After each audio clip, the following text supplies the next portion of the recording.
Saudações a todos vocês, muito bom dia, começando mais uma transmissão muito especial aqui pelo canal do Conde e grande elenco de mídias progressistas. Eu já vou colocar um mosaico para vocês aqui, ó. Estou em companhia de muita gente boa aqui para o Fórum Social Mundial Justiça e Democracia.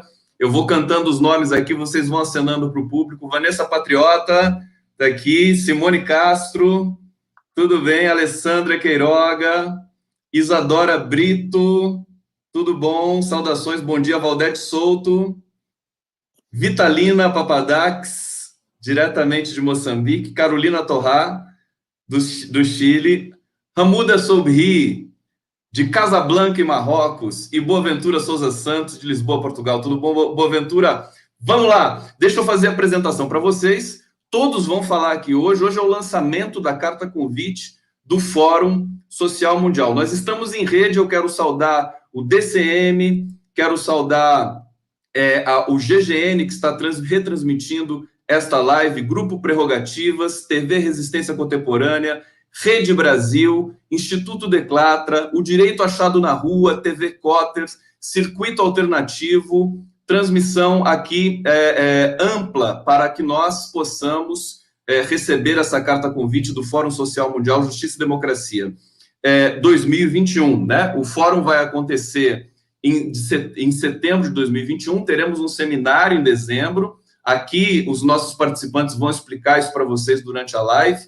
E eu queria simplesmente dizer, agradecer a presença de todos que estão aqui nessa transmissão, se agregando com a gente, e dizer que, mais do que nunca, o Fórum Social Mundial é necessário para o mundo nesse momento. A gente vê o mundo numa situação conflagrada, com ascensão de extrema-direita, com ascensão de neofascismo, fascismos, e a gente precisa dar uma resposta a tudo isso. Eu estava pensando aqui que em 2001, quando o Fórum Social Mundial foi lançado para o mundo, ele foi muito importante, mas mais do que nunca o momento agora é realmente de reafirmar esse fórum internacional para que a gente possa discutir as questões importantes para o mundo e para a democracia, para a soberania, para os direitos humanos.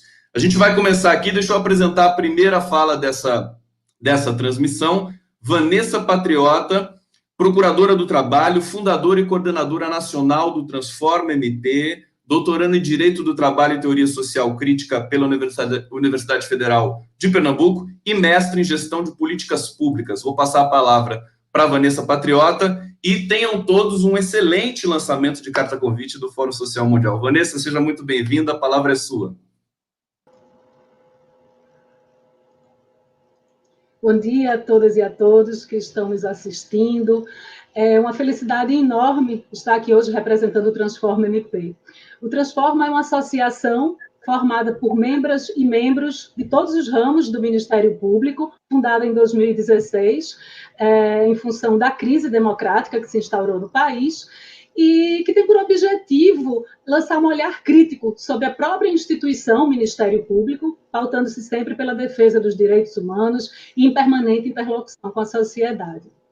Instigados por uma sugestão do professor Boaventura Santos, o Transforma MP buscou as outras associações jurídicas progressistas e, nos somando a várias outras entidades de diferentes áreas, iniciamos esse processo de construção coletiva do Fórum Social Mundial Justiça e Democracia. Vejam, nós entendemos que o Ministério Público e o Judiciário precisam olhar para as consequências dessa guerra jurídica da lawfare. A jurisprudência ela tem sido manipulada para a realização de projetos excludentes em vários países, e não apenas no Brasil, mas aqui se destacou a Operação Lava Jato, que se apresentou como uma cruzada contra a corrupção, mas que em Curitiba foi muito além. A guerra utilitarista encampada pela Lava Jato teve objetivos muito específicos e, em consequência, nós tivemos a destituição de uma presidenta e hoje podemos dizer, sem medo de errar, que a democracia foi duramente abatida. Instituições estão sendo usadas, o direito está sendo instrumentalizado em prol de um projeto de poder, e esse projeto de poder serve ao capitalismo, serve ao capital. né? As transformações na organização da produção, sob o efeito dessa nova governança corporativa, da desregulamentação, da liberalização, elas estão sendo extremamente desfavoráveis para a classe que vive do trabalho, que hoje luta para ter a possibilidade de ser explorada. E para além dessa exploração da força de trabalho pelo capital, os novos movimentos sociais, antirracistas, feministas, ecológicos, dos sem terra, dos sem teto, dos sem esperança, mostram uma outra face opressora do capitalismo e a importância dessas pautas identitárias, mas que não podem ser usadas para acobertar a pauta redistributiva, porque nós precisamos ter em comum o enfrentamento ao modo de produção capitalista, ao seu poder e dominação, que atingem, inclusive, os sistemas de justiça.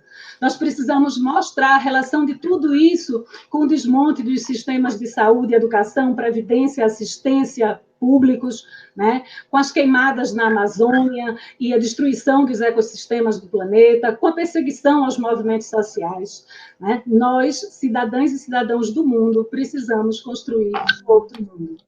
Né? E como mostra lá na nossa logomarca do fórum, né? Juntos, os punhos ali em luta de negros e negras, de indígenas, de LGBT e que mais, de crianças, né? Que já nascem lutando para sobreviver. Né? A logomarca mostra o mapa invertido, o mapa mundo invertido, pondo em destaque o hemisfério sul e questionando o eurocentrismo. Um mapa onde as fronteiras estão apagadas e questionando os muros existentes. Então, é isso, pessoal, que justifica um Fórum Social Mundial, Justiça e Democracia para o Transforma MP, e será um prazer enorme essa construção coletiva, e teremos um prazer enorme em receber todo mundo, de todos os cantos do planeta, aqui no Brasil. Vanessa Patriota, belíssima fala de abertura aqui para os nossos trabalhos do lançamento da Carta Convite do Fórum Social Mundial Justiça e Democracia 2021. Quero dizer para o público que está acompanhando aqui que você pode participar do fórum, pode e deve participar do Fórum Social Mundial. Nós traremos aqui um e-mail para você trazer o seu coletivo, você quer colaborar com a sua arte, os artistas, a cultura, toda essa injunção, essa convergência de movimentos é absolutamente necessário e estrutural, estruturante para o Fórum Social Mundial. A gente vai na sequência agora, deixa eu ver pela ordem aqui, a próxima fala é da Isadora Brito. Isadora Brito, vou apresentar a Isadora aqui, advogada popular, coordenadora nacional do Movimento dos Trabalhadores Sem Teto, conselheira estadual da OAB Sergipe e compõe a executiva nacional da ABJD, a Associação Brasileira de Juristas pela Democracia. Vamos abrir aqui o áudio da Isadora Brito e destacar. Seja muito bem-vinda, Isadora, a palavra é sua.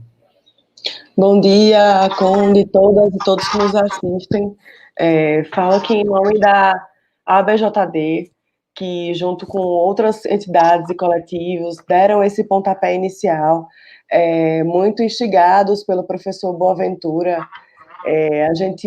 A ideia é dar esse pontapé inicial, lançar essa carta convite para que a construção seja o mais ampla e plural possível, para retratar o quão difícil tem sido enfrentar essa conjuntura no Brasil.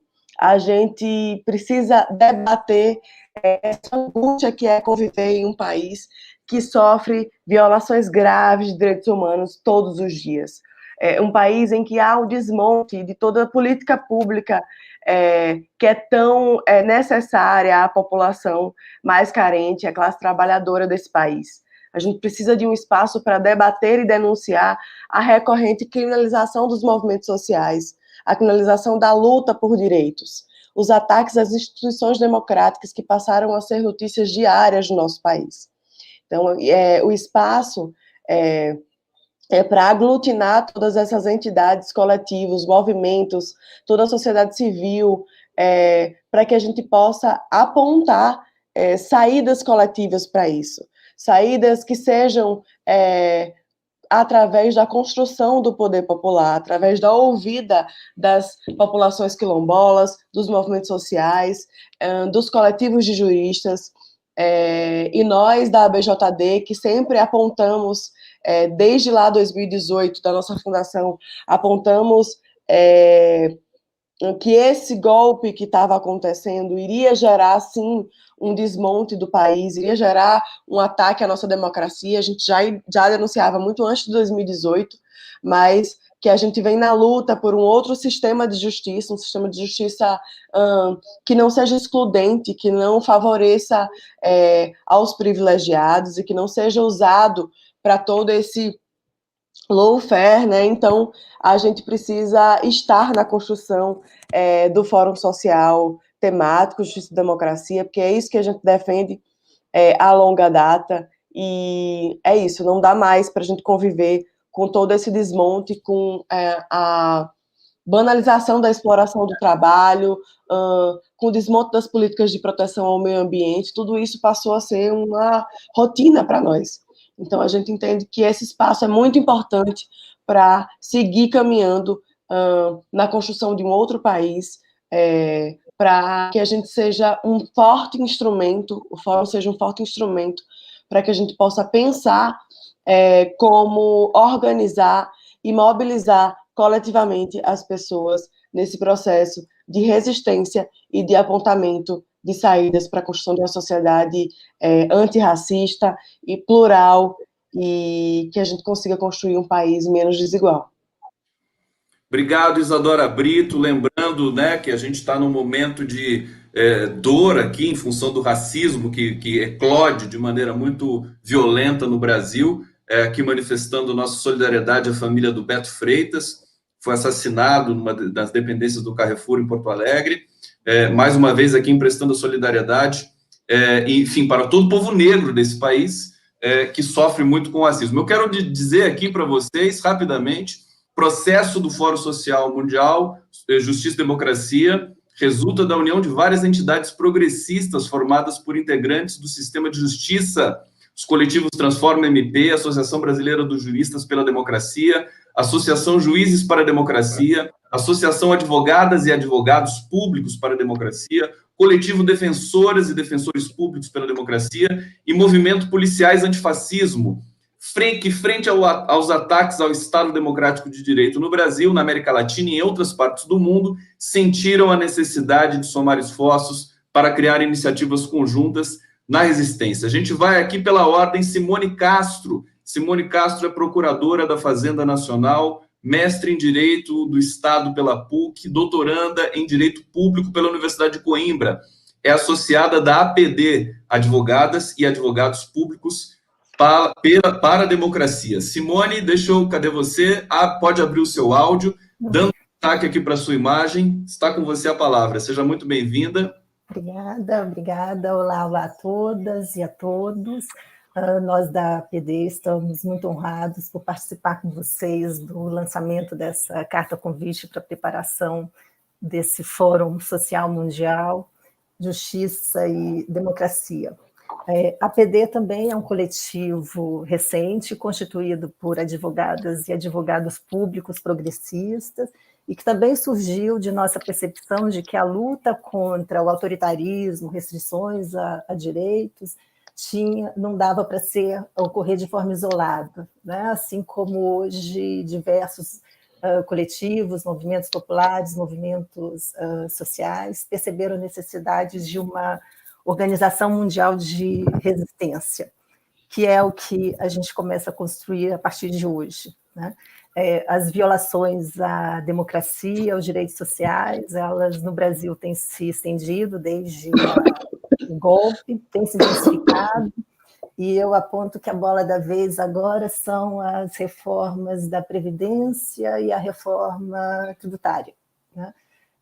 A reforma tributária é cara para mim, por conta de minha atuação profissional, e essa reforma que está em discussão no Brasil, ela é extremamente cruel, tá? Porque ela pretende alterar a forma de financiamento do Estado, basicamente transferindo grande parte da arrecadação, que hoje vem do faturamento, para o consumo, né? Ou, de outra forma, né, que é transferindo das empresas a obrigação de pagar para os trabalhadores, né? assim como as reformas recentes, ela também atenta contra um dos pilares da democracia, que é a justiça, né? No caso, sob viés da justiça fiscal. E essa não é a justiça que a gente quer, né? Mas é a justiça que nós, operadores do direito, a gente tem garantido nos últimos anos, né? Enfim, não é nem por acaso que, por isso que a gente recebe os maiores salários do sistema, né? do serviço público.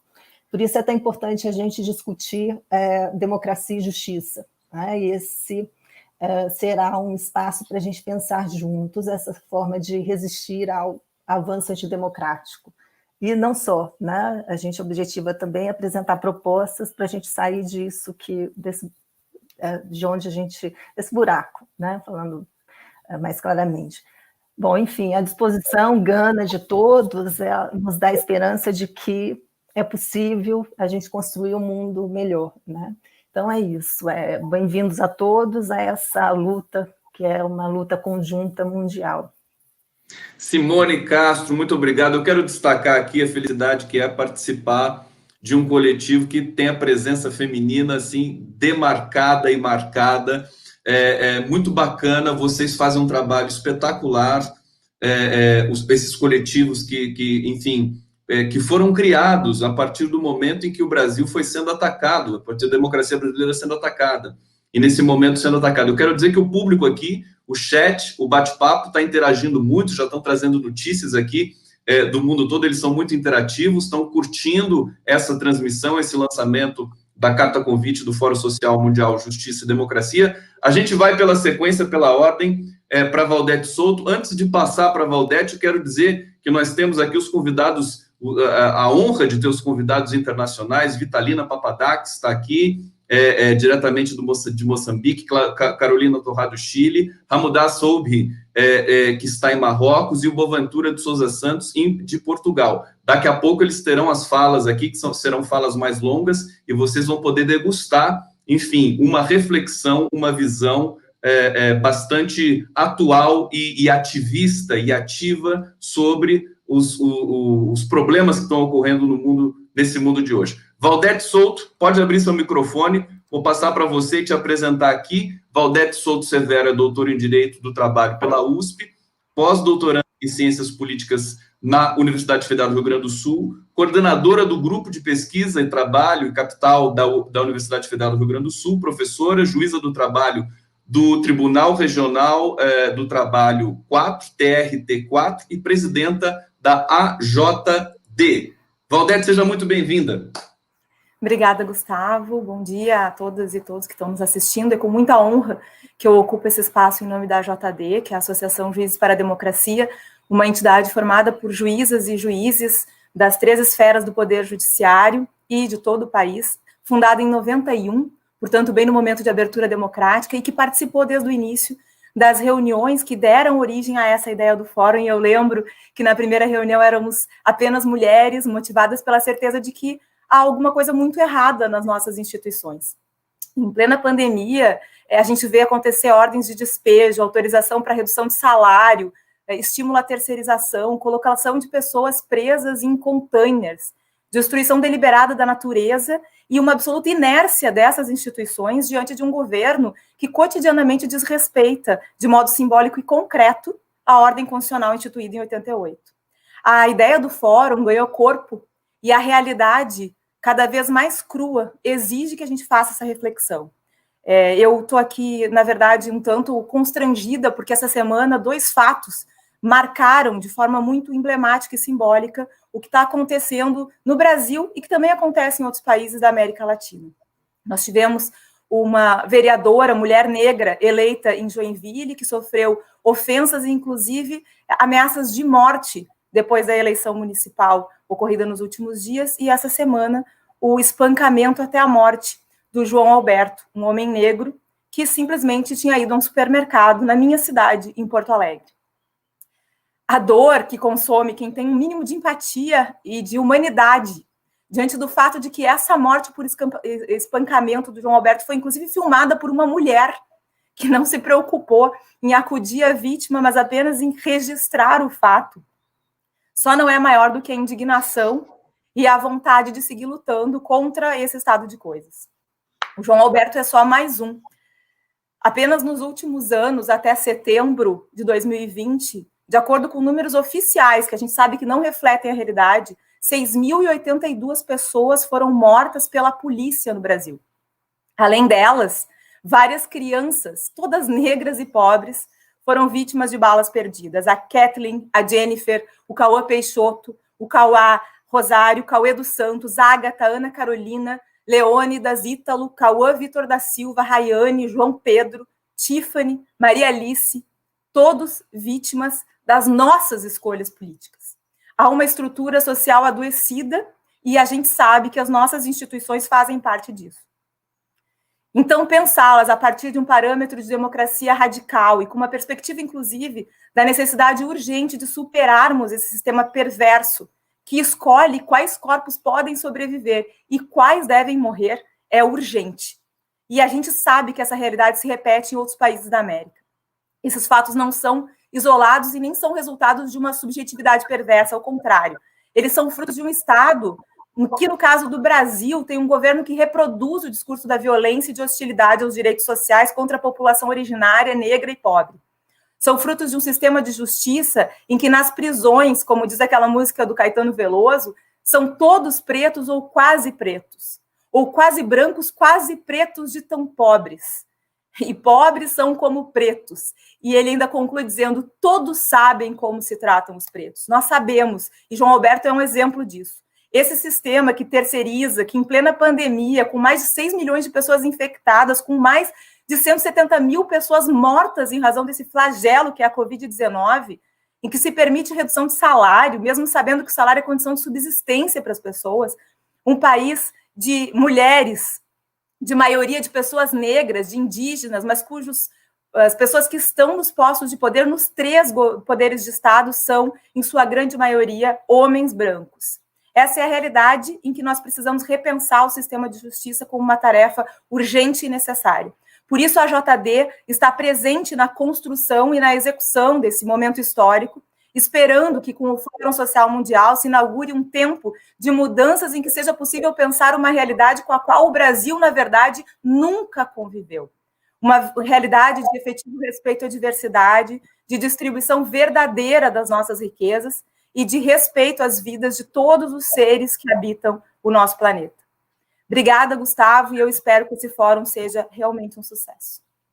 Só falas belíssimas aqui de abertura dos coletivos que estão aqui listados nesse Fórum Social Mundial Justiça e Democracia. Muito obrigado, Valdete Souto. Quero lembrar também que a notícia que ecoou hoje forte aqui nessa manhã é que o Ministério da Saúde brasileiro pode jogar no lixo 6,8 milhões de testes de Covid por não ter usado no momento certo e eles perderem a validade. Quer dizer, esse é o Brasil, é o país que é o olho do furacão nesse mundo todo, e por isso que o Fórum Social Mundial Justiça e Democracia ser realizado no Brasil, né, no ano de 2021, com todo o preparativo que a gente está lançando nesse momento, enfim, é tão importante, e é tão importante que vocês que estão assistindo a gente participem. Quero saudar aqui o site DCM, Marília Besnos. Super abraço, super beijo para você que está retransmitindo aqui por espelhamento a nossa live de lançamento. Quero mandar também um abraço, um beijo para Mariana Nassif, que está retransmitindo também por espelhamento para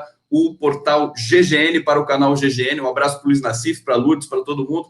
Vamos na sequência, agora a gente vai para as falas internacionais, começando com Boaventura Souza Santos. Vou destacar aqui o Boaventura na tela. Boaventura, pode abrir o microfone, seja muito bem-vindo. É uma honra, mais uma vez, poder te ouvir e para a gente discutir as questões que são importantes para o mundo nesse momento. Saudações democráticas. Olá, boa tarde a todos. Aqui em Portugal boa tarde. E a todos e a todas, é realmente uma alegria enorme e um prazer extraordinário estar aqui. Aliás, com muitas de vós que já nos conhecemos de outras lutas de há muitos anos e temos estado, por vezes, em outras instâncias, quer as que têm a ver diretamente com a justiça, quer as que têm a ver com a distribuição de cestas básicas do MTST ou da MST. Isto é, temos estado nas lutas que hoje são necessárias para resistir contra a sociedade em que a gente se encontra. É uma sociedade extremamente injusta, como é evidente para todos vós. Então, eu penso que este Fórum Social Mundial temático Justiça e Democracia tem uma importância extraordinária, a meu entender, por duas razões principais. Uma que tem a ver com a justiça e a democracia, outra que tem a ver com o Fórum Social Mundial. Com a justiça e a democracia, nós vivemos hoje no mundo um período de retrocesso de conquistas que muitos de nós pensávamos que eram irreversíveis. Por exemplo, a conquista da democracia. Não é. Uma sociedade com uma desigualdade social sem precedentes. Uma sociedade onde a desigualdade social se agrava de par com a desigualdade racista e sexista. O feminicídio, o genocídio dos jovens negros, o assassinato do João Alberto, como foi agora referido, e uma saudação muito especial a todos e a todos, alguns amigos meus que estão aí na luta em Porto Alegre hoje para, enfim, mostrar a sua indignação perante mais este ato bárbaro e racista que a Valdete tão eloquentemente caracterizou. É uma sociedade que, além do mais, está a produzir a destruição da natureza. Não é um problema brasileiro, é um problema mundial. O Brasil, simplesmente, neste momento, é tristemente um estudo de caso, quase um laboratório do caráter destrutivo do capitalismo neoliberal no mundo. As queimadas da Amazónia, do Pantanal, são uma recordação de tudo isso. Portanto, nós vivemos numa sociedade de retrocessos, que ultimamente tem uma expressão política muito concreta, que é o aumento das forças de extrema-direita. Na Europa, aqui na Europa, obviamente, na África, na Ásia e nas Américas, não é? Onde conhecemos bem a situação de norte a sul, desde Trump a Bolsonaro, passando por muitos outros. E, portanto, nós estamos numa situação de crise extraordinária. Vejamos que ainda hoje se assistiu ao incêndio do Parlamento, do edifício do Congresso na Guatemala, exatamente porque as populações, como têm vindo a dizer em muitos outros países, estão a gritar basta. Já não aguentam mais a austeridade. Já não aguentam mais a privatização das políticas públicas. Já não aguentam mais o sucateamento da saúde e da educação pública. E, portanto, como não há meios pacíficos, quase, digamos, para poder reagir, as populações, por vezes desesperadas, incendeiam, como neste caso, o Parlamento. Isto significa que é um sinal dos tempos em que a gente se encontra. A Guatemala é um país de muitas lutas sociais e, ultimamente, também de muito retrocesso social. Portanto, nós vivemos aqui um momento muito complicado que fez com que a democracia, de alguma maneira, fosse sendo ocupada por antidemocratas. A democracia realmente liberal hoje corre o risco de morrer democraticamente, porque vai elegendo líderes políticos antidemocráticos que assumem o poder democraticamente, mas depois não o exercem democraticamente.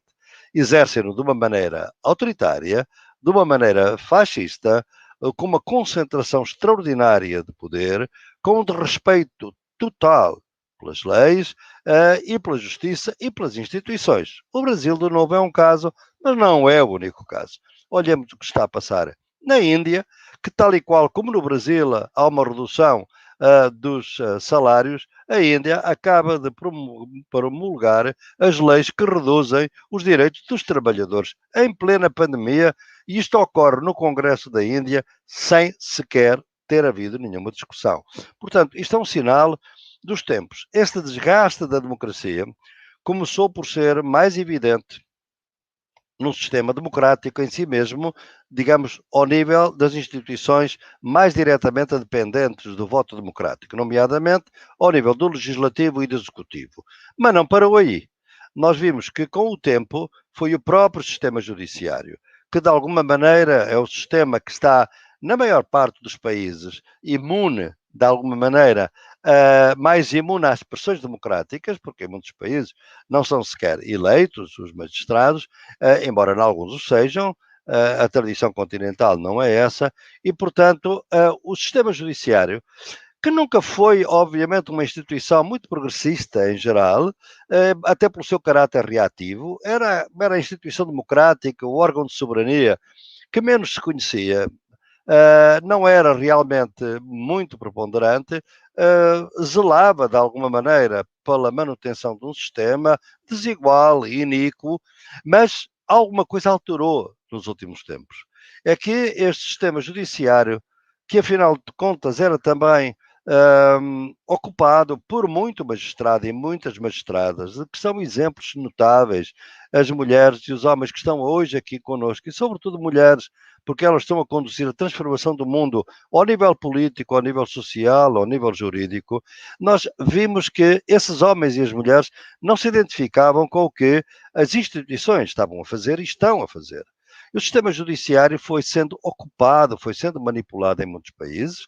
Isto é muito claro aqui na Europa, quando olhamos para o caso da Hungria, quando olhamos para o caso da Polónia, é obviamente também muito frequente em África neste momento. Na Ásia também a mesma coisa, e no Brasil, obviamente, é conhecido, como também conhecemos, enfim, uma tradição conservadora altamente reacionária por parte dos juízes no tempo do Pinochet, no tempo do Allende e depois durante o Pinochet, e naturalmente em muitos outros países, ainda hoje, em muitos países do continente, em que eu não tenho tempo, obviamente, para detalhar a situação. Mas algo aconteceu que foi uma hipermanipulação política, isto é, o sistema judiciário que era reativo passou a ser ativo, de alguma maneira, porque foi mobilizado para destruir o pouco da democracia que existia em muitos destes países. Isto é, ele foi utilizado por forças que o caso do Lava Jato no Brasil é um exemplo apenas mais dramático de outras instâncias que nós temos visto na Bolívia, que vimos também no Equador, que vimos na Argentina, que vimos no Chile, que vimos na Colômbia. O sistema judicial é mobilizado por forças conservadoras e pelas políticas conservadoras para destruir o pouco da democracia e, sobretudo, para respeitar a própria Constituição e o compromisso, quer com a democracia, quer com os direitos humanos, quer com a Constituição. Aqui aconteceu algo que predispunha o sistema judicial, de alguma maneira, para isso. E há algo que nós temos que repensar. A própria formação dos magistrados. Todos deram conta que, quando houve transformações políticas significativas, em muitos países houve quase sempre mudanças na formação, isto é, nas universidades. As únicas faculdades que quase nunca se transformaram, ou se transformaram muito pouco, foram as faculdades de Direito. E nós sabemos hoje, por exemplo, em Portugal, na Revolução de 1974, praticamente o sistema judiciário teve algumas mudanças, mas não foram muito significativas. E, portanto, nós vemos que a cultura dos direitos humanos, a cultura democrática, não entrou profundamente no sistema judiciário, porque também não entrou na formação dos magistrados. Durante muito tempo nós confiámos que as associações, como as que estão aqui presentes, a própria formação depois das faculdades, pudesse colmatar essas lacunas. A verdade é que não o conseguiram fazer em muitas partes do mundo, porque muitas vezes essas formas e essas escolas de magistratura, aqui em Portugal, no Brasil e noutros sítios, em muitos lugares, elas foram reproduzindo os defeitos da faculdade de Direito e, portanto, de alguma maneira querendo reproduzir as faculdades de Direito. Houve também, obviamente, a perturbar e a condicionar este tipo de manipulação por parte do judiciário, o facto de muitas das formas estruturais de organização do sistema judiciário, que foram pensadas com as melhores intenções, com o melhor espírito democrático, por exemplo, de garantir a independência do sistema judiciário, foram realmente manipuladas, inclusivamente por agentes do sistema judiciário que assumiram lugares de mando e que estiveram ao serviço de agentes políticos extrajudiciários para transformar essa independência judiciária, que era uma independência obviamente institucional, e que é uma independência que deve ser mantida a todo custo, mas que não foi utilizada para os seus efeitos. Ela foi criada para promover a democracia, para criar a defesa dos direitos humanos e da Constituição. Mas muitas vezes essa independência foi usada para outros propósitos. E por vezes há esta coisa que eu quero assinalar aqui um pouco, muito brevemente, que é esta coisa perversa, que muita independência, quanto maior foi a independência, maior se tornou a dependência. Por exemplo, no caso do Brasil, o caso dos orçamentos do sistema judiciário. O sistema judiciário controla os seus próprios orçamentos. Não acontece isso em muitos outros países. O que nós temos vindo a ver com estudos que estão a ser realizados no Brasil, e que são extremamente reveladores, é que a negociação dos orçamentos que têm a ver com os salários dos magistrados, por exemplo, é por vezes moeda de troca para decisões nos tribunais que não interfiram com os interesses dos governadores, das instituições, isto ao nível estadual. E, naturalmente, pode existir ao nível federal. Isto é, nós temos que atender à carreira, ao estatuto da independência do sistema judiciário. Temos que dar uma volta em tudo isto, e eu penso que este fórum é um momento de reflexão muito profunda nisto, precisamente porque o problema não é brasileiro, é um problema que nós estamos a ver a nível mundial. E, portanto, aqui vem o segundo momento da minha fala, que também será breve, que é só a pontuar assim questão. Este fórum temático vai ser muito importante para o sistema judiciário e para a democracia e a articulação entre a democracia e o judiciário. Mas ele vai ser também importante para o Fórum Social Mundial. O Fórum Social Mundial foi em que, como tu sabes, estou envolvido desde a primeira hora, em 2001, foi uma grande promessa de renovação, de transformação social. Eu hoje viajo por muito mundo e, de alguma maneira, são os que têm a vossa idade, não são velhos, são jovens, mas são um bocadinho menos jovens do que aqueles que têm 15, 16, 18 anos. Os mais jovens nem sabem o que foi o Fórum Social Mundial. Enquanto vós, se calhar até quando eram muito jovens, foram ao Fórum Social Mundial, participaram nas ações do Fórum Social Mundial. Portanto, alguma coisa se perdeu ao longo destes anos. Perdemos um pouco da força dessa grande esperança, da vocação de melhorar, para além dos partidos, sem violar o sistema partidário, mas, pelo contrário, dar voz aos movimentos sociais, às associações como estas, no sentido de uma transformação progressista e que para muitos de nós era uma transformação anticapitalista, antirracista e antissexista, com movimentos de todo o mundo. Bem, eu penso que nós estamos num momento de reflexão. Está aqui o Amuda do Conselho Internacional, tal e qual como eu, do Fórum Social Mundial, e estamos num momento de reflexão grande no Fórum Social Mundial, para o adaptar 20 anos depois às novas condições em que a gente está. Naturalmente que estamos dispostos e estamos neste processo que não é fácil, de reconhecer erros que eventualmente tenhamos cometidos. Não se trata de criar um novo Fórum Social Mundial, trata-se de renovar o Fórum Social Mundial para o adaptar às novas condições do mundo. E, portanto, essa renovação não pode ser feita de um momento para o outro.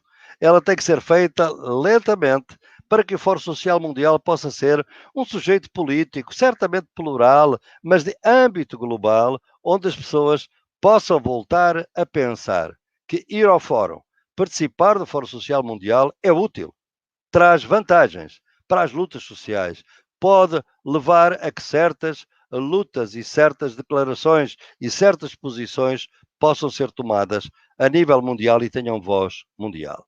Como esse movimento não pode ser feito todo de uma vez, tem que ser feito lentamente, gradualmente.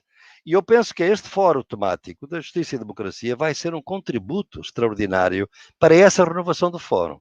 E é isso, é nesse espírito que eu estou aqui na dupla incidência como jurista, sociólogo, interessado na questão da justiça e da democracia e também como ativista do Fórum Social Mundial. Ou seja, este fórum temático é muito útil e pode ser extraordinariamente muito útil a nível mundial para a renovação da aspiração democrática, da promessa constitucional, do respeito pela democracia e dos direitos humanos por parte do sistema judiciário, mas pode também ser muito importante para renovar o Fórum Social Mundial. É neste espírito que eu estou aqui com todas vós e com todos vós, dispostos a que, nestes próximos tempos, até setembro de 2021, possamos criar uma grande onda mundial a favor da democracia e da justiça, onde magistradas e magistrados que nunca se deixaram convencer e sempre ficaram inconformados, mas por vezes sem voz, perante toda esta manipulação conservadora e reacionária do juiz, têm finalmente uma voz, uma plataforma, uma ambição global de mostrar que estavam certos e que, como estão certos, a história está do seu lado e, portanto, ela vai naturalmente orientar-se para que as suas aspirações, que são justas e justíssimas, possam ser efetivamente cumpridas. Um grande abraço a todas e a todos. Boaventura Souza Santos aqui, dando uma fala histórica, mais uma vez aqui reforçando a importância do Fórum Temático, Fórum Social Mundial Justiça e Democracia. O sinal da Vitalina Papadakis havia caído, mas agora ela já reingressou e é ela que está pela ordem. Antes de passar para a Vitalina, eu queria dizer que essa transmissão será retransmitida na terça-feira, às 19 horas, com tradução de Libras. Nós queríamos fazer a tradução de Libras ao vivo, mas tecnicamente ficou difícil para a gente fazer isso no estúdio limitado, que é o estúdio aqui, o aplicativo que eu uso para fazer as transmissões. Então, nós optamos por fazer a transmissão na terça-feira com tradução de Libras. Quero destacar também que a Vitalina vai falar em português de Portugal, português de Moçambique, mas Carolina Torrá e a Muda Sobri eles vão falar em espanhol e o Amuda em portunhol, ele disse aqui para a gente, que vai falar mais ou menos no portunhol, a Carolina vai falar num espanhol cadenciado, então vai dar para todo mundo entender, e vamos seguir na sequência aqui. Vitalina Papadakis, seja muito bem-vinda, deixa eu apresentar a Vitalina aqui para vocês. Vitalina é moçambicana, é desembargadora do Tribunal Superior de Recurso de Maputo, e diretora do Centro de Formação Jurídica e Judiciária. É uma honra recebê-la aqui, Vitalina, a palavra está com você. Tá, muito obrigada a todos, muito boa tarde, aqui também já é boa tarde, tal como em Portugal. Primeiro dizer que, olha, eu desapareci porque não foi problema de conexão, porque faltou a internet, mas porque cortou a energia. Então tive que usar um meio alternativo para voltar ao nosso encontro. E depois também fazer uma outra correção. Eu fui diretora do Centro de Formação, portanto, 2013 e 2017. Neste momento sou como juíza desembargadora no Tribunal Superior do Recurso de Maputo, na área de trabalho. Quero, de seguida, agradecer o convite que me foi formulado por intermédio do meu amigo e colega, Dr. Augusto Paulino, já jubilado, e para mim é uma honra muito grande fazer parte deste painel tão distinto, ao lado de ilustres painelistas, que já trabalham neste ativismo há bastante tempo, e também por se tratar da abertura de um evento de tão grande importância, de reflexão de questões importantes para a nossa existência como pessoas e para uma existência com dignidade. Portanto, muito obrigada a todos. Eu achei melhor escrever, que é para poder aproveitar os meus 15 minutos, o tempo nunca é muito para podermos falar. O sistema judiciário moçambicano foi construído a partir da Constituição de 1975. Entretanto, grande parte da legislação em vigor era a mesma que vigorava em Portugal, ou que havia vigorado em Portugal. Isto resulta do facto de Moçambique ter sido colonizado por Portugal, tal como o Brasil. Parte dessa legislação foi sendo renovada, de modo a conformar a ordem jurídica moçambicana aos princípios constitucionais da época e do direito internacional, adotados por Moçambique, e adequá-las à realidade sociocultural do país. E isso tem vindo a acontecer até o momento e temos assistido uma grande evolução legislativa nesse sentido. Nos últimos anos, o judiciário moçambicano tem estabelecido uma relação de intercâmbio maior com o Brasil. Juízes e procuradores moçambicanos foram formados e continuam a ser formados no Brasil. Por outro lado, juízes e procuradores brasileiros têm atuado como formadores em ações de formação realizadas em Moçambique. Eu faço parte desses magistrados que beneficiou dessas formações. Existe também uma relação entre o Centro de Formação Jurídica e Judiciária, que é este centro que eu dirigi, e as escolas de formação dos magistrados e do Ministério Público do Brasil, quer a partir do Ministério da Justiça, quer através da Associação Moçambicana de Juízes, que eu fui a primeira presidente da Associação Moçambicana de Juízes. Hoje temos uma outra direção e tem estado a fazer um grande trabalho nesse sentido, na relação com os magistrados e os juízes brasileiros, e os procuradores brasileiros.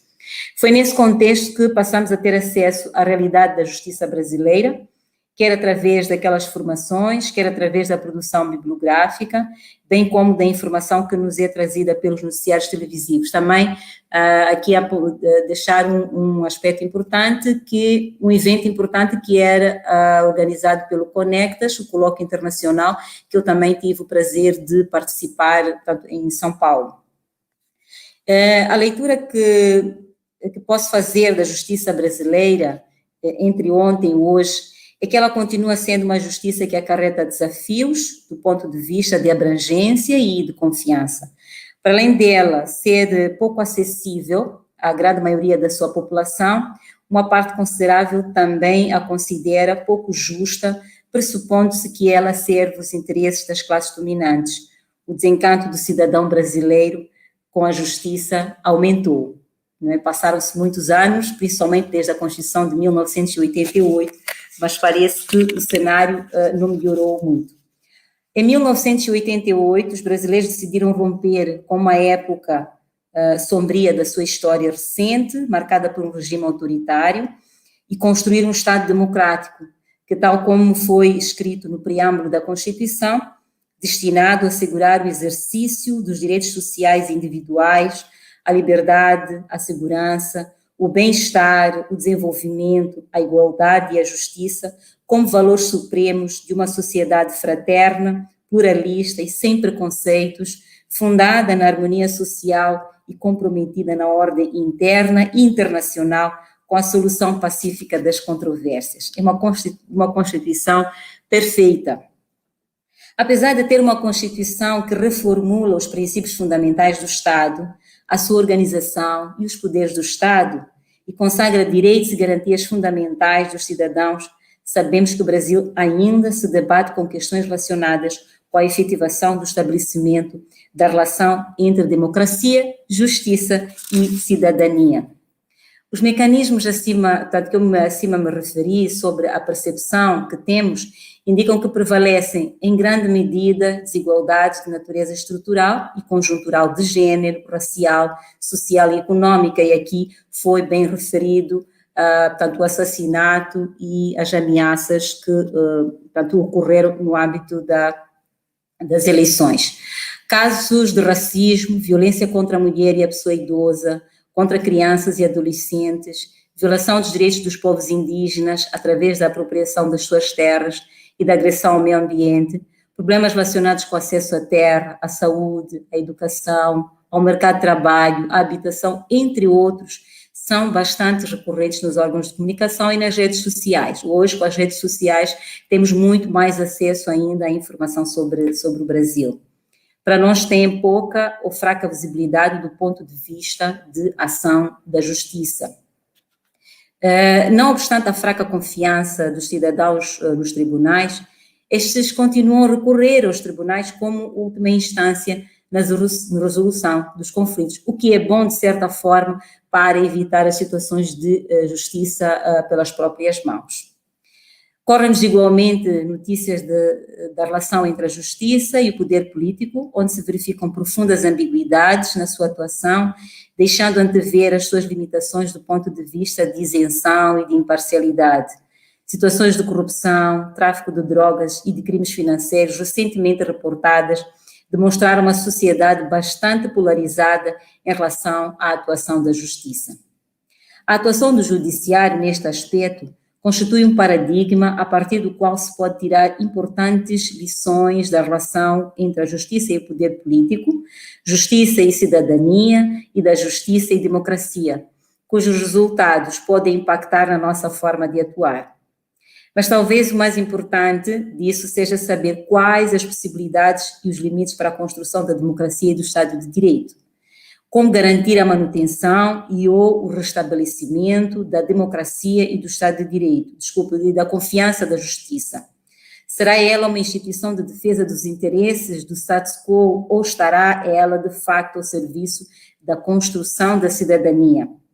Estas questões passam, no meu entender, pelo fortalecimento das instituições da justiça e um forte compromisso político para a construção de uma capacidade de resposta eficaz tanto aos problemas sociais. E aqui referir o que consta da Constituição brasileira sobre a autonomia administrativa e financeira do Poder Judiciário. A Constituição moçambicana, por exemplo, refere-se à autonomia administrativa, mas não está lá a autonomia financeira. Mas percebo que nem essa previsão constitucional dá portanto, deixa à vontade o Poder Judiciário em relação à questão da sua independência. De um modo geral, não apenas no contexto brasileiro, tenho a percepção que estamos a verificar um grande retrocesso, e foi dito aqui pelo Dr. Boaventura de Sousa Santos, na defesa dos direitos humanos, da dignidade da pessoa humana, quer ao nível da sociedade, quer ao nível da atuação das instituições do Estado ou dos discursos políticos. Para as sociedades que ao longo da sua história foram bastante marcadas e ou influenciadas pelo autoritarismo, devem estar atentas às novas ameaças que podem ter como suporte o sistema judiciário ou estarem contra ele, dependendo da atuação do próprio judiciário. Ou seja, sem nos apercebermos, o judiciário pode estar a ser usado pelo poder político para realizar aquilo que são os seus programas e os seus planos, que não beneficiam em nada a própria sociedade. Os tribunais não podem retroceder na sua responsabilidade de mediador na resolução dos conflitos sociais e garante da efetividade dos direitos dos cidadãos. Não podem reproduzir os interesses dos poderes políticos contrários às conquistas democráticas. A pandemia da Covid-19, de certo modo, veio judicializar em quase todo o mundo, foi judicializada em quase todo o mundo. Por exemplo, em alguns países, as medidas impostas pelos governos para conter a propagação do vírus contaram com a intervenção dos tribunais nos casos de violação dessas medidas, embora outros tenham optado por medidas meramente administrativas, como a cobrança de multas. Mas houve situações de intervenção excessiva da polícia, agressão física aos agentes da polícia e até mesmo homicídios resultantes da resistência no uso obrigatório das máscaras. Os tribunais tiveram também de intervir para resolver os conflitos decorrentes da redução dos salários e da jornada de trabalho, bem como da suspensão dos contratos de trabalho em tempo de pandemia. O cenário pós-pandemia indica-nos que é de aumento dessa intervenção do Poder Judiciário, com particular destaque nos conflitos laborais, resultantes do encerramento de muitos postos de trabalho, que deu lugar ao término dos contratos, mas também dos conflitos por incapacidade na continuidade do pagamento do crédito bancário e das rendas nos contratos de habitação. A Justiça deverá procurar equilibrar os interesses das partes envolvidas, sob a pena de ampliar os riscos de aumento da pobreza e da exclusão. Portanto, aqui há que se reinventar, há que se organizar, de modo a que a questão do equilíbrio entre o direito de uns e de outros, o interesse de uns e de outros, possa ser salvaguardado. As medidas de cuidados sanitários impostas pelo governo, largamente difundidas pelos órgãos de comunicação, deveriam ser acompanhadas de medidas de proteção social, em face da pobreza e exclusão que afeta uma grande parte da população em quase todo o mundo, e o Brasil não é exceção. A ausência dessas medidas ou a não efetivação das que foram previstas foi, em parte, a causa do incumprimento da colocação das máscaras de confinamento por certos grupos da população. A declaração do estado de emergência e o lockdown afetaram os pobres que ficaram sem o que comer, não tinham como obter máscaras e alguns não têm sequer acesso à água. E as mulheres, as crianças e as pessoas idosas ficaram obrigadas a ficar fechadas no mesmo espaço que os seus agressores. Nesse período, o índice de violência contra pessoas vulneráveis aumentou. É momento de repensarmos o papel dos tribunais e como podem estes intervir na defesa dos direitos humanos e da dignidade da pessoa humana, sem pôr em causa o real papel do poder político das instituições do Estado. Essas respostas têm de ser adequadas, não só para impedir a ocorrência de novas violações, como também para combater a impunidade e devolver a paz e tranquilidade social. Para nós, do Índico, o Brasil e o seu sistema de justiça constitui uma importante referência para a reflexão e aperfeiçoamento do nosso sistema judicial, portanto, o sistema judicial moçambicano, através da sua experiência histórica, da sua produção literária muito rica. Eu sempre que viajo ao Brasil faço questão de comprar uma obra, porque eu sei que me vai ajudar bastante naquilo que são os estudos que eu tenho que fazer para a aplicação do direito como juíza.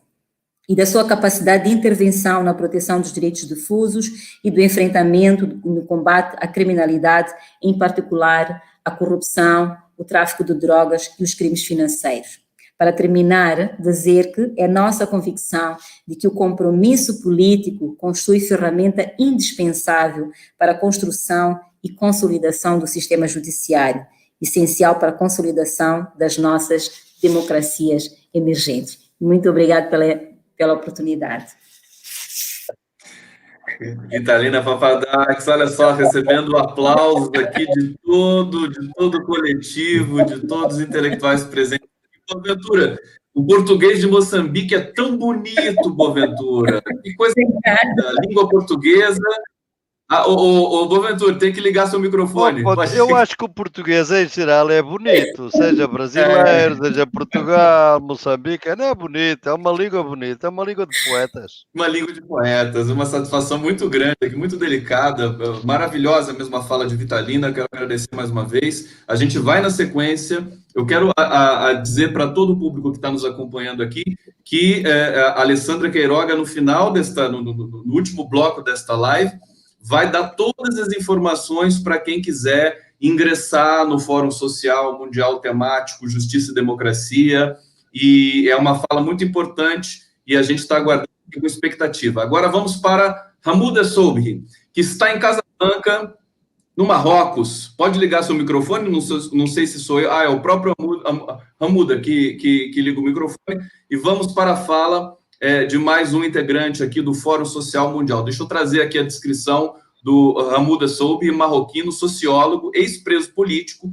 é defensor dos direitos humanos, presidente do Fórum de Alternativas do Sul do Marrocos e secretário do Conselho Internacional do Fórum Social Mundial. Seja bem-vindo, meu querido Hamouda. Tudo bem? Bem-vindo. Muito obrigado a todos e todas.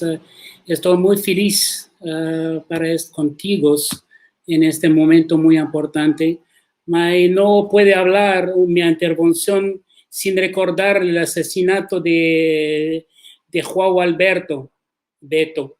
Nosotros somos un país que más del 50% de la población son negras. Este racismo sistémico se apremia a toda la humanidad, el mismo que América con Floyd, en Francia, hay en España, hay muchos problemas con los policías y los seguridad en este momento. Es muy importante, mi nombre de organización son solidaridad con el pueblo brasileño por este momento, un momento difícil, porque es un momento en la pandemia, es muy importante que hacer recordar de ser asesinado, porque es muy importante. La humanidad me hablo con 3 puntos muy importantes que para mí es la situación de la crisis del COVID, de la pandemia.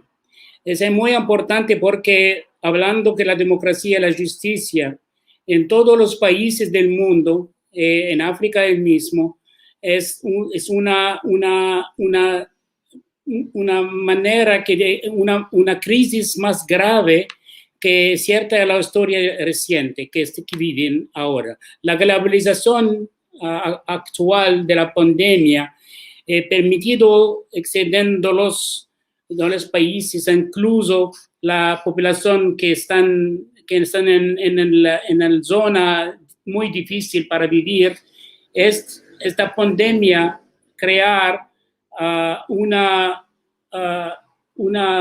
mal, por ejemplo, le doy el ejemplo de África. En África hay muchos refugiados, un campo de refugiados. En este campo de refugiados no hay salud, no educación, no nada. Este momento de la solidaridad con esta población. Soy una persona que defiende a los activistas, los derechos humanos en África, en el Medio Oriente, Palestina, Siria, Irak, Libia, que pasó en Libia, todos estos refugiados. Es muy importante en esta pandemia. Estas personas que viven ahora, viven en una situación mala, que no puede hacer nadie, na alimentación, no agua, nada, que están muy importante para la defensa, para la solidaridad con esta población. Muchos barrios marginales, población que están en diversas ciudades del mundo, en muchas aglomeraciones, muchas personas subsisten el diario, no tienen acceso al agua corriente, no tienen, como dice, tienda de comestible, lo discriminación social es posible, y una interrupción del negocio, no puede cerrar todo, ¿no? Porque no vive, está una decisión mala que es muy importante de este momento de la pandemia. Y un segundo punto que es muy importante para eso, para toda la movilización internacional, es el cambio climático. Este cambio climático es el resultado de la globalización actual y fue muy denotado de su crisis. Afecta a todos los países, pone en peligro condiciones de la vida de todo el mundo con consecuencias graves para las poblaciones vulnerables. Deberíamos mitigar y adaptar ahora nuestra respuesta del cambio climático. En fin, preservar la biodiversidad para nuestro planeta y para las generaciones futuras, la biodiversidad del ecosistema. Es muy importante porque, como lo dice, este cambio climático provoca el desplazamiento de muchas personas que están refugiados climáticos, refugiados de la guerra. Todas estas personas son afectadas en este momento. Y la otra es, un otro punto que es muy importante, es el programa de ajuste estructural. Es un político de economía neoliberal, han modificado profundamente el paradigma de la gobernanza pública. Es muy importante tener esta, porque apoyar el interés del mercado, la restricción de propuestas públicas exigen de las instituciones financieras internacionales, expensa de los derechos de las personas a la vida, a la salud, a la alimentación y a otros derechos básicos. Esta es una otra manera que en el Foro Social Mundial, en el movimientos sociales que están en África o en Asia o en América o en Europa, son con este problema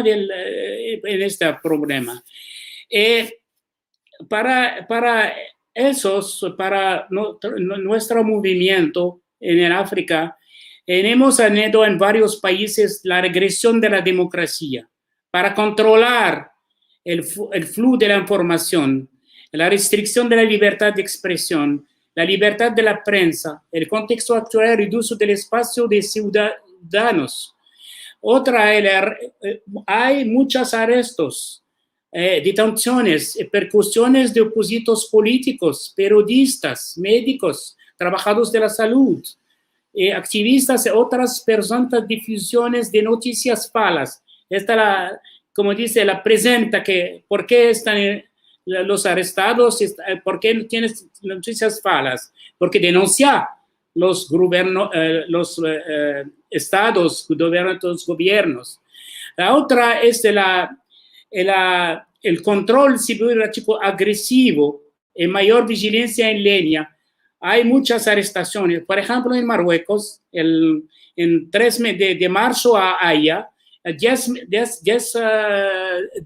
como dice, 10 presas, que trabajan en la presa, jornalistas, son en el prisión.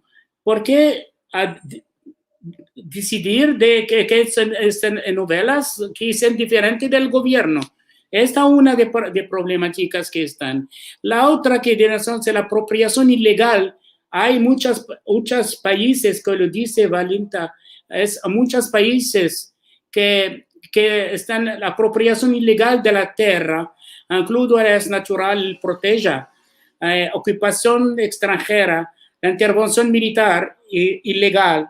Esta, por ejemplo, que pasó en Etiopía ahora, que pasó en el Magreb, en el sur del Sahara, que pasó en Siria, en Irak, en Afganistán, todos es un cambio en el mismo que Trump, si perdido las elecciones, hay ahora, como dice, en cada país para tener muchos problemas, la guerra por Biden que viene con muchos problemas y no puede hacer nada. Esta una otra muy importante que es esta ocupación en la intervención militar. Otras es la adopción de leyes anti-LGBT, la reducción de derechos de sexuales y reproductivas, apoyo a la extremista violencia en el estados, por ejemplo, como el Ku Klux Klan y otros movimientos de supremacía blanca. Están en América, están en sus países. Está el mismo con el gobierno de extrema derecha, con Bolsonaro, con otras personas que Polonia. Hay muchos países que están en este momento. También es muy importante que piensa que es muy importante este momento para también la cancelación de la deuda de los países del sur. Hay mucho movimiento internacional para cancelar esta deuda, porque no puede pagar como dice, esta deuda. Es muy importante tener un movimiento, como dice, punto muy interesante para no soy una persona que habla mucho, soy una persona activista que quieren cambio, los haces, como dice, avanzar, porque hablar para mí no es muy importante que avanzar. Es muy importante que ahora el Consejo Internacional, que busca Buenaventura, hablo para el Consejo Internacional, para esta reflexión en el Consejo Internacional, el Foro Temático de Justicia y Democracia es un momento muy importante ahora, porque en la discusión del Consejo Internacional es una reflexión para renovar el Consejo Internacional, para renovar el Foro Social Mundial. El Foro Temático de Justicia y Democracia en ese momento de la pandemia, de esa crisis internacional, es muy importante que el foro hay una acción global internacional, no solamente en América Latina, hay África, hay Europa, hay Asia. Es muy importante tener una global action para el futuro. En la semana de 24-25 de octubre se celebraron dos reuniones preparatorias. Una con los movimientos sociales y las redes internacionales que trabajan con las mujeres, con el cambio climático, con la salud, con la juventud, otras temáticas, la migración, justicia social, salud, educación. Hay muchas redes que están en reunión. Y la otra reunión es con los foros temáticos mundiales que están 24 y 25 de octubre. Todas estas reuniones decidamos que de 20 a 29 de enero próximo 2021 hay un foro social mundial virtual. Hay una llamada que están divulgado para todo el mundo para movilizar las redes internacionales y los movimientos sociales para una acción global por el año 2001. Una acción global con todos los movimientos sociales, porque el primero es en respuesta a la pandemia, a la crisis global que están aquí. El segundo es para el cambio climático. El tercero es para la justicia social. El 4 es para el 20 años del Foro Social Mundial que empieza en enero de 2001 en Porto Alegre, en Brasil.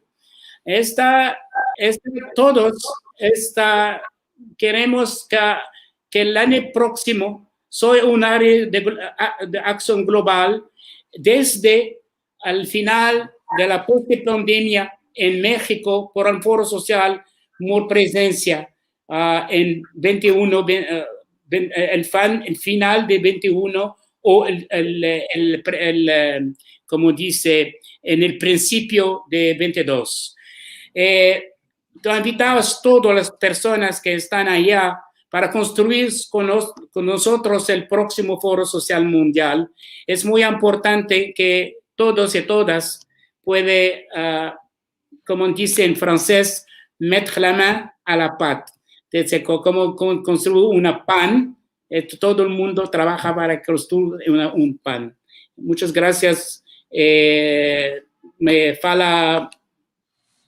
Não puede falar muito, que sem 10 minutos. Sorri, palmas para o Hamuda, todo mundo muito comovido aqui com a fala do Hamuda, porque ele muito generoso, ele fala inglês, francês, espanhol, mas foi muito generoso em tentar traduzir para a gente aqui num portunhol. O pessoal entendeu, a gente conseguiu curtir a sua fala. Eu quero até destacar alguns comentários aqui, todo mundo comentando, elogiando muito todos os participantes, mas vamos destacar aqui o Direito Achado na Rua, nosso querido Zé Geraldo de Souza Júnior, grande jurista brasileiro. Parabéns a Vitalina Papadax e a Hamuda Sobri pelo compromisso com a justiça democrática e protetora dos direitos humanos. Aqui na Ibicalha, Núcleos de Estudos para a Paz e os Direitos Humanos, aqui no canal Direito Achado na Rua. Eu quero trazer mais 2 comentários aqui muito bonitos para o Hamuda. Deixa eu trazer aqui, Salete Valezan. Hamuda é nosso parceiro na organização do Fórum Mundial de Direitos Humanos, na primeira edição em Brasília, Brasil, em 2013, construiu a segunda edição no Marrocos, África. A terceira será na Argentina. E, finalmente, Silvinês dizendo aqui, essa delicadeza em lembrar de João Beto mostra os direitos humanos na prática e não só no discurso. Obrigada, Hamuda Sobri. Realmente muito emocionante aqui. A live vai chegando agora para os seus momentos finais. Vamos ouvir Carolina Torrá. Deixa eu apresentar a Carolina para vocês aqui.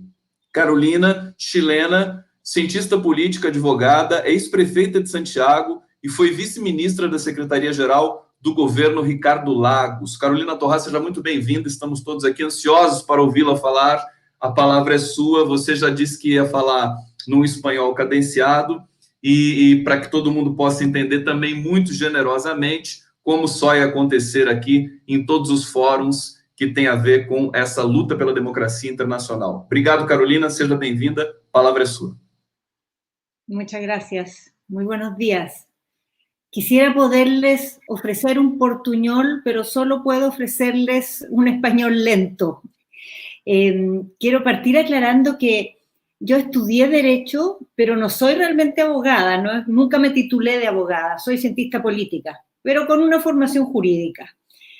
Les agradezco mucho esta invitación. Creo que estamos en un momento en que la relevancia que tendrá el próximo año el Foro Social Mundial Justicia y Democracia es fundamental porque estamos viviendo momentos muy decisivos en el mundo, momentos donde es evidente que las democracias pasan por un momento de fragilidad. Muchas veces miramos esa fragilidad y lo primero que identificamos es la enorme fuerza que han alcanzado las propuestas antidemocráticas en distintas partes del planeta. Vemos la irrupción de líderes autoritarios de distintos signos en muchos lugares, en distintos continentes. Vemos que aparecen expresiones políticas populistas que ocupan la democracia para debilitar la democracia. Y a veces es fácil suponer que nuestras democracias están débiles porque hay estas fuerzas antidemocráticas, porque hay estos líderes autoritarios, porque hay estas propuestas populistas que debilitan la democracia. Pero en realidad debiéramos preguntarnos si esas expresiones son la causa de la debilidad democrática o quizás son más bien un síntoma de una enfermedad que está mucho más atrás. Yo personalmente creo que los autoritarismos, populismos antidemocráticos que estamos viendo son más bien un síntoma que el origen de nuestra enfermedad.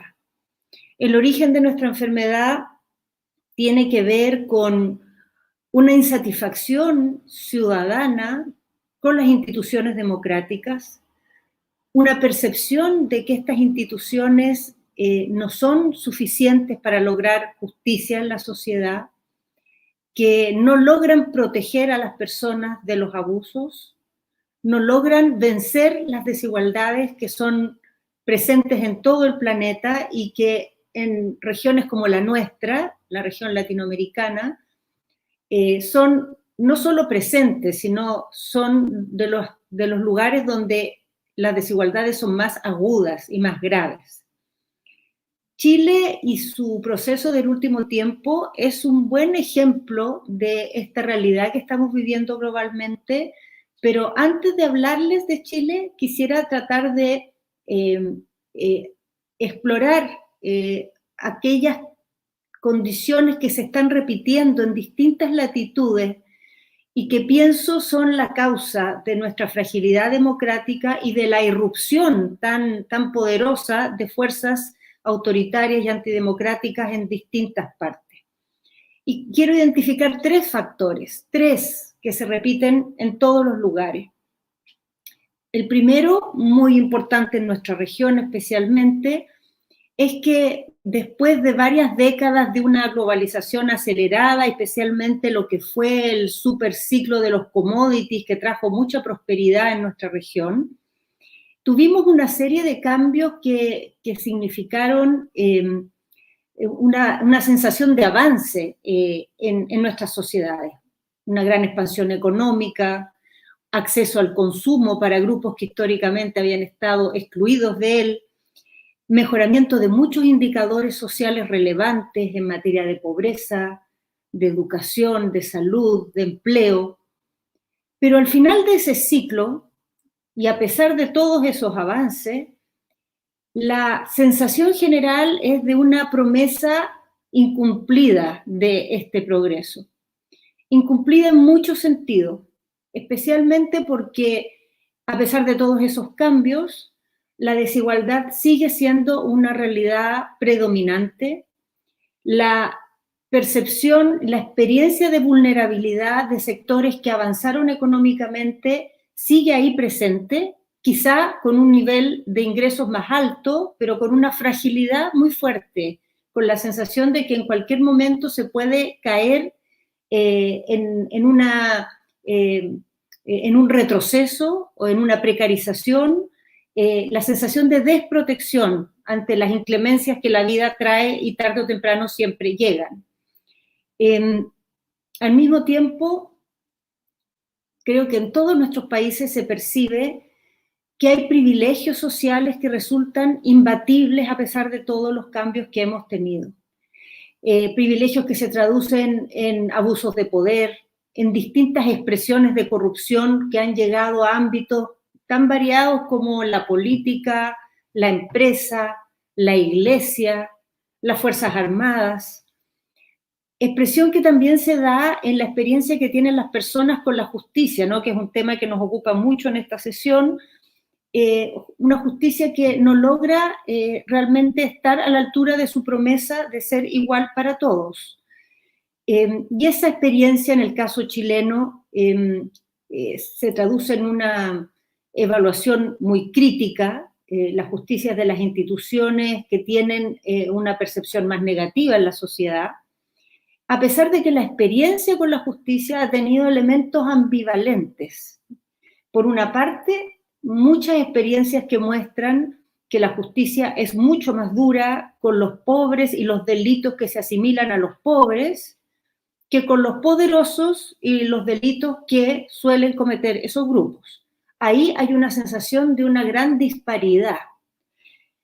Pero en otros ámbitos donde se han instalado luchas sociales emblemáticas, la justicia ha logrado a veces ser un instrumento fundamental para algunas conquistas. Ha pasado, por ejemplo, en grandes conflictos ambientales en Chile, o en grandes batallas por ciertos ámbitos del derecho a la salud y a la educación, o en ciertas peleas a propósito de la discriminación, donde en varias oportunidades casos emblemáticos han alcanzado sentencias muy favorables que le han dado la razón, digamos, a los que estaban luchando en defensa de grupos menos favorecidos. Sin embargo, esta misma experiencia positiva, a la larga se traduce en una frustración, porque estos casos emblemáticos no son los casos de la vida cotidiana de las personas. Las personas tienen permanentemente conflictos ambientales, conflictos porque no se respetan sus derechos, porque se sienten discriminados, pero que son a escala cotidiana, no alcanzan a tener este carácter emblemático, no logran toda esta red de apoyos de la sociedad civil y por lo tanto nunca pasan de los primeros escalones del acceso a la justicia. Entonces, lejos de que estos triunfos emblemáticos generen una sensación de justicia, a la larga lo que generan es la sensación de que es una justicia solo para algunos, porque para los conflictos normales de la mayoría de las personas, esos conflictos de más pequeña escala, esos mecanismos no llegan, no son suficientes. Entonces, hay una experiencia de la desigualdad que se mantiene a pesar de los cambios, hay una experiencia con el acceso a la justicia que no cumple su promesa, y hay una percepción general de una fragilidad que permanece, de una fragilidad que las políticas públicas, la democracia, el Estado no logran contener.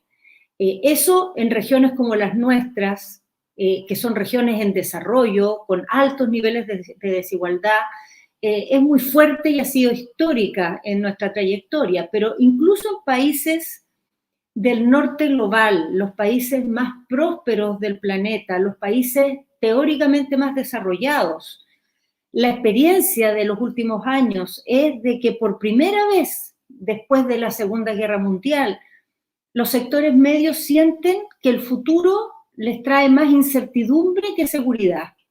Sienten que sus hijos no van a vivir mejor que ellos y quizá van a vivir peor que ellos y van a ser más pobres.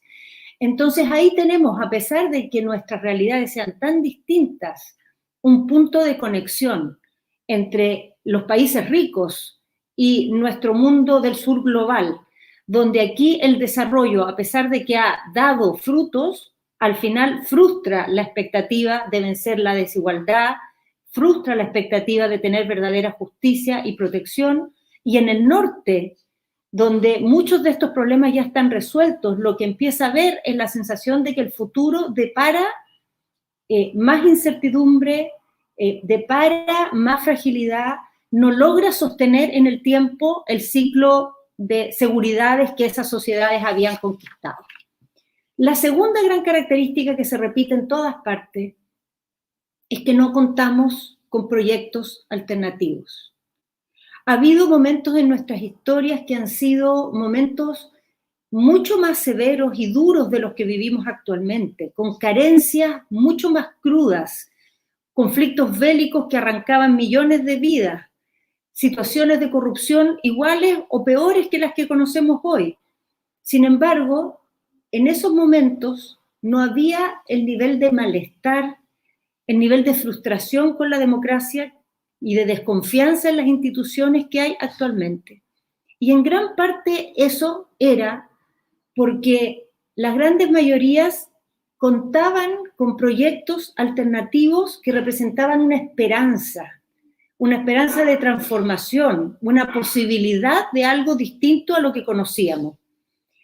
Esos proyectos que durante especialmente el siglo pasado fueron proyectos que dominaron la escena política, proyectos omnicomprensivos que tenían o pretendían tener más bien una respuesta global para la sociedad, que prometían un futuro mejor y tenían para todos los problemas una teórica solución.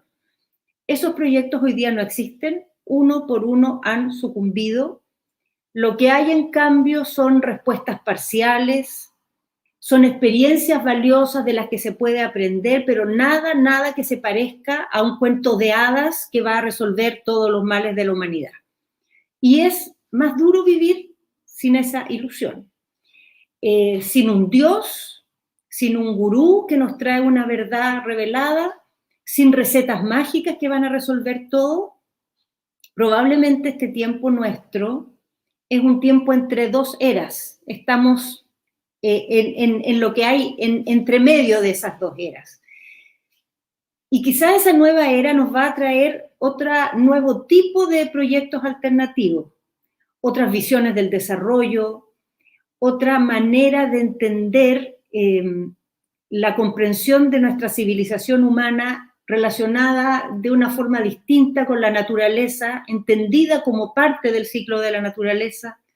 Probablemente esa nueva era nos podrá traer también una perspectiva más amplia, más profunda de lo que es la humanidad, pero en esta etapa en que estamos ahora, eso todavía no está creado. Lo que está creado es la experiencia de los proyectos mesiánicos del siglo XX, proyectos tan variados como lo que sigue hoy día vigente entre nosotros, las recetas neoliberales, o lo que fueron las esperanzas de los proyectos de los socialismos reales y del comunismo, lo que fueron las distintas expresiones de desarrollismo que tanto conocimos en nuestra región, los economicismos con sus distintas fórmulas que a través de la economía iban a resolver todos los problemas humanos, o las distintas corrientes conservadoras que, afirmando ciertas tradiciones, pensaban que nos protegían de males mayores. Bueno, todos esos proyectos mesiánicos, uno por uno, la historia los ha derrotado, ha mostrado sus insuficiencias, y por ahora, en esta era en que estamos, nos toca vivir a tientas, buscando para cada pregunta una respuesta, ensayando fórmulas, aprendiendo de lo bueno, siguiendo un camino de innovación permanente, sin complejos, en que pareciera que la mayor esperanza que podemos entregar es a las heterodoxias de todo tipo, a las mezclas de cosas que originalmente vimos siempre separadas.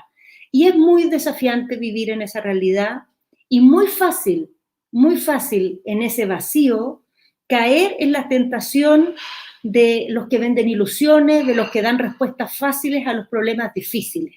Y ahí también una razón por la cual entran con tanta facilidad estos proyectos autoritarios, estos populismos antidemocráticos. La tercera característica, que se repite en todas partes, es que la política como la hemos conocido ya no está logrando representar.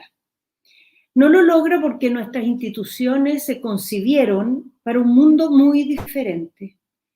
Simplificando, porque en realidad el mundo siempre ha sido diverso, nunca hemos sido todos iguales, pero simplificando diría que las instituciones que nos han caracterizado, las instituciones democráticas que conocemos, se pensaron en un mundo de masas uniformes, en un mundo donde gran parte de esas masas tenían una muy baja educación y donde existía una condescendencia con el poder, una aceptación del poder muy distinto a como es en la actualidad. Era un mundo aquel en que bastaba con sentirse afiliado, cercano a un proyecto político para entregarle a un representante el poder de decidir a nombre de los electores. En la sociedad actual, las personas ya no están dispuestas a delegar las decisiones en un pequeño grupo, aunque compartan ciertas afinidades políticas. Las personas quieren saber por qué se toman las decisiones, quieren ser escuchadas cuando se deciden cosas que les afectan, desconfían de los que piensan distinto a ellos y también de los que piensan igual a ellos. Demandan efectivamente una justicia que sea igual para todos, pero no solo como una expectativa, sino como una exigencia actual. Y además, las personas tienen hoy día instrumentos que nunca antes tuvieron para contestar el poder, para pedirle rendición de cuentas, para fiscalizar sus actos, para perseguir sus corrupciones, para interpelar a las autoridades. El problema es que todos estos cambios no han traído aparejada una adaptación de la política a esa nueva sociedad. La política no se ha adaptado a esa nueva sociedad y está muy lejos de liderar esa nueva sociedad. Más bien, esa nueva sociedad ve a la política como algo que muchas veces más bien se transforma en un obstáculo para sus anhelos, para sus demandas. Permanentemente la política queda acorralada por una ciudadanía que descubre cuando miente, que fiscaliza sus corrupciones, que se da cuenta cuando sus promesas no tienen sustento. Y como resultado de esto, tenemos una política que pierde capacidad de articular respuestas para la sociedad. Y de ahí también porque la gente devalúa las instituciones democráticas y devalúa las herramientas de la política como instrumentos de transformación. Si vemos todo esto junto, si no hay proyectos políticos en que creer, si la justicia parece funcionar solamente para las personas más favorecidas, si la desigualdad parece incombustible, a pesar de las políticas públicas, a pesar de los avances, sigue ahí.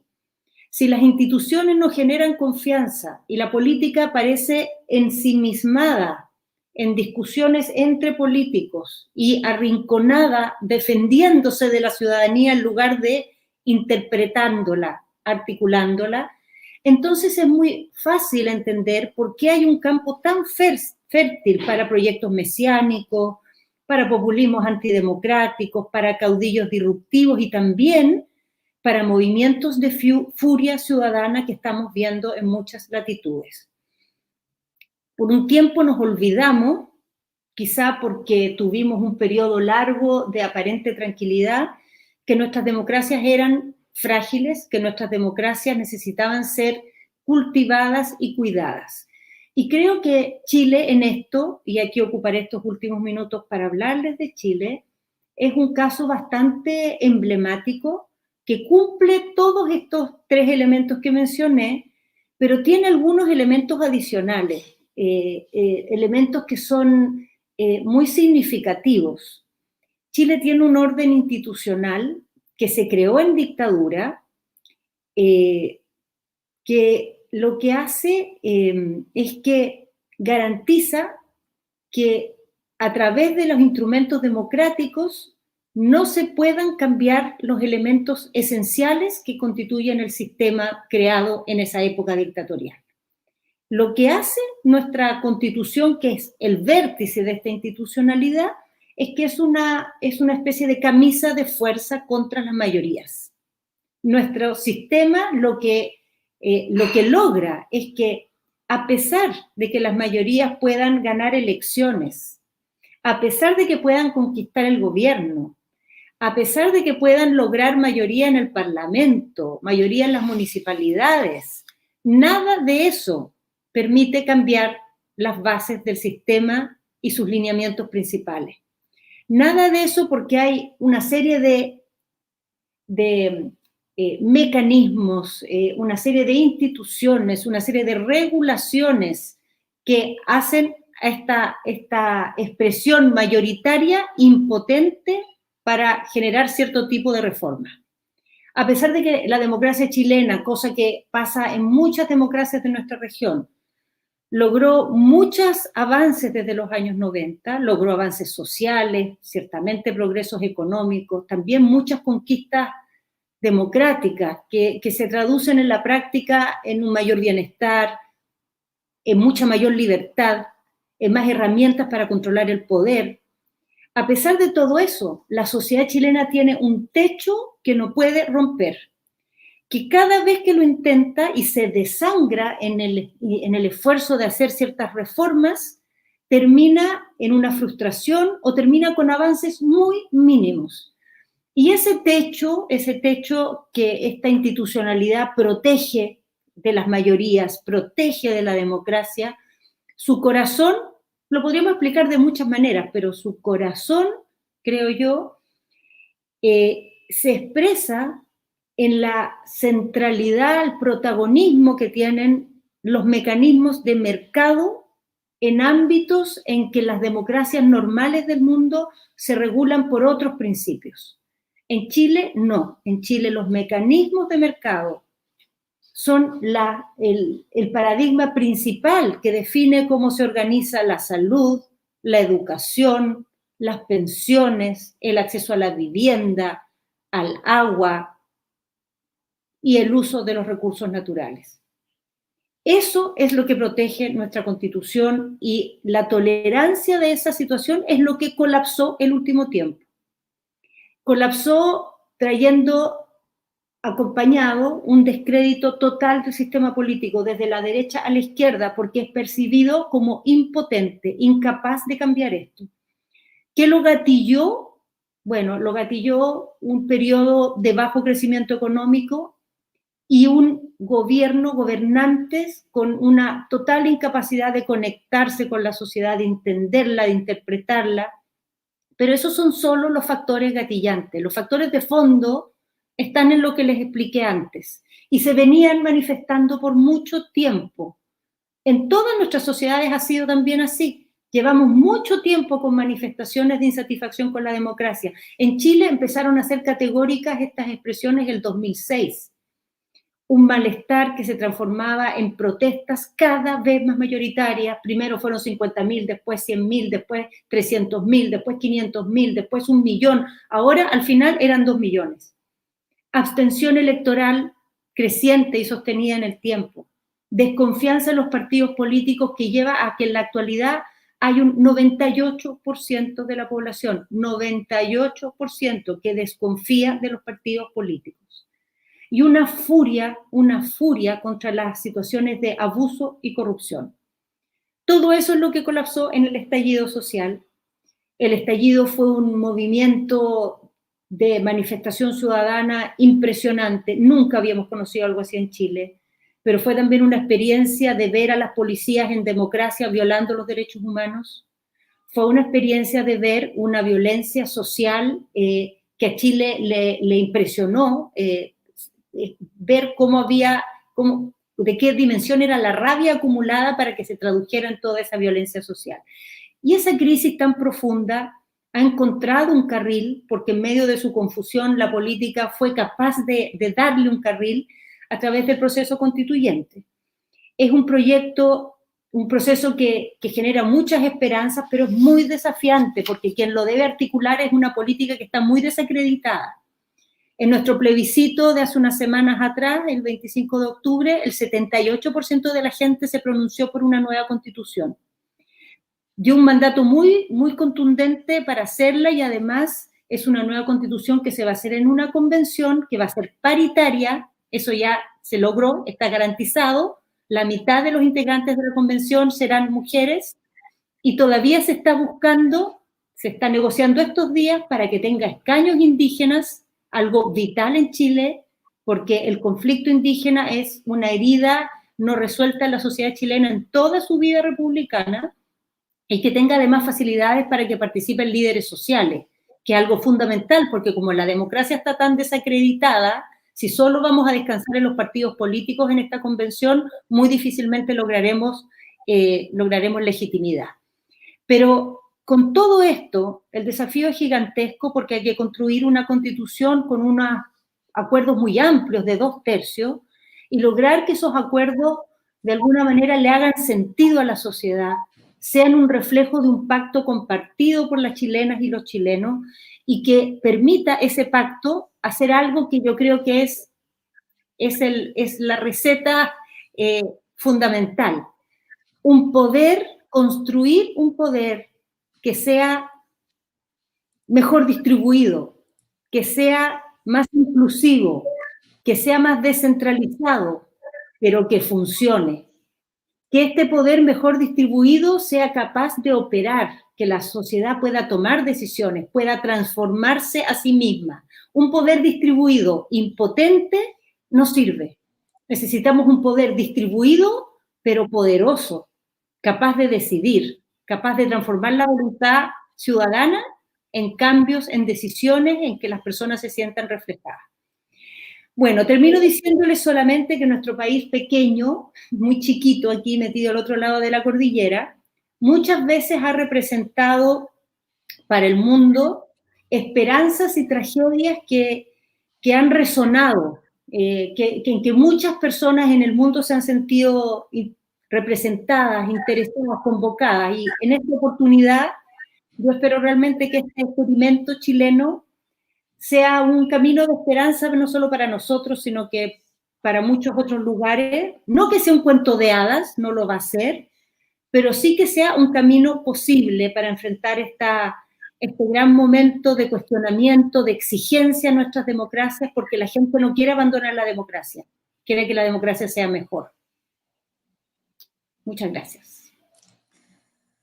Palmas aqui para Carolina Torras, sensacional, uma fala muito densa, o público interagiu demais aqui, todo mundo compreendeu perfeitamente o espanhol maravilhoso, cadenciado de Carolina Torras. Eu quero agradecer imensamente. A gente já estourou o tempo, a gente vai passar para Alessandra Queiroga imediatamente para ela dar todas as informações com relação ao Fórum Social Mundial Temático Justiça e Democracia. Alessandra Queiroga é mestre em Direito pela Universidade de Brasília, promotora de Justiça do Ministério Público do Distrito Federal e Territórios, membro do coletivo Transforma MP, e ela me pediu aqui com muita delicadeza para dizer o seguinte: ando em Ciências Sociais pela Universidade de Brasília. Querida Alessandra Queiroga, eu queria até deixar aqui um agradecimento muito grande a você. Você é meu link, meu vínculo com o Fórum Social Mundial. É muito bom trabalhar contigo, muito bom receber suas informações, suas orientações. Sem você, nada disso estaria acontecendo. Eu quero te agradecer imensamente e passo agora a palavra para você. Enquanto você estiver falando, eu vou colocar as informações aqui nas legendas para ajudar o público que está aqui querendo participar do fórum. Alessandra Queiroga. Muito obrigada. Estou muito emocionada com toda essa participação, com essas falas, com o nosso sonho, a nossa utopia chegando perto, né? É muito bonito, assim, a gente teria uma fala antes do Mauri, que é da BONG, que ele ia explicar um pouco como foi o processo, mas ele, infelizmente, não teve como vir. Mas eu queria lembrar que o chamado do fórum foi feito no encontro nosso, dos nossos coletivos, e foi através de uma provocação do professor Boaventura de Souza Santos, né? O professor Boaventura, a primeira vez que eu o vi foi no Fórum Social Mundial de Porto Alegre, em 2005, e foi um momento muito emocionante para nós.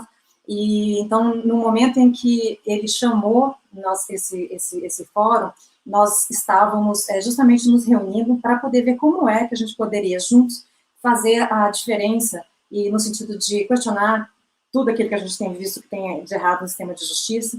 E por isso esse chamado, que foi logo atendido pela sociedade civil, logo se veio a ajuda da Salete, que eu preciso falar dela aqui, da Salete, que é da Clax, a Salete Valezan, da Cristina, que é do ANSUR, que fez as nossas traduções da carta. Então, nós somos um processo, né? Esse processo, assim, há um chamado, já existem mais de 50 entidades nos apoiando, mas agora que é a hora mesmo da adesão, né, assim, que as pessoas se unam a nós, e o nosso e-mail é esse que está aparecendo aí agora, que é através desse e-mail que vão ser feitas as adesões, as pessoas falam quem são seus representantes, a gente junta no grupo de WhatsApp e vamos fazer juntos esse fórum, né? O e-mail é facilitação, sem o cedilha, sem o A, FSMJD, que é Fórum Social Mundial de Justiça e Democracia, 2021@gmail.com.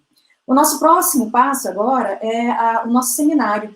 Nesse seminário, que vai ser nos dias 11 e 12 de dezembro, nós vamos discutir justamente quais os eixos temáticos que nós vamos ter que priorizar. Justiça e democracia é um tema muito amplo e não dá para falar sobre tudo, né? E vai ser justamente a chegada dos movimentos sociais nesse seminário, de 11 e 12, é que vai nos dizer, né, através de um processo democrático, como tudo é no fórum, exatamente quais os temas prioritários, exatamente o que a gente vai ter que conversar, os diversos eixos temáticos do fórum. E também vai ser lá em que nós vamos fazer os grupos de trabalho, porque até agora a nossa produção tem sido manual mesmo.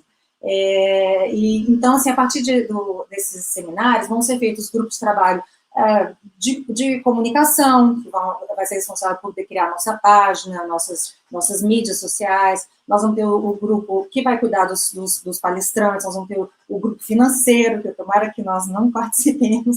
Então, assim, vai ser a construção do fórum, está começando agora, hoje é só o lançamento, né? Então, tem algumas entidades que mandam mensagem, poxa, por que nós não fomos convidados? Porque não existe isso, né? O fórum é um processo, é uma construção que a gente está fazendo agora, né?